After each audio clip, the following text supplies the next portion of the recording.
from Costa Rica. We are in the city of Jaco on the west coast of Costa Rica. And there are two beautiful scarlet macaws having breakfast at 7 a.m. along the beachfront of the Pacific Ocean. What a special treat. Thank you, Mother Nature. Such beautiful birds. Although they are brightly colored, they have a wonderful defense system against birds of prey like vultures.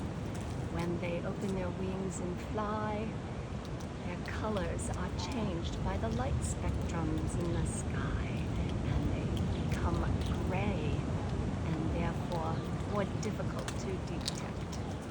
This is your animal huntress. Pura vida. Ciao.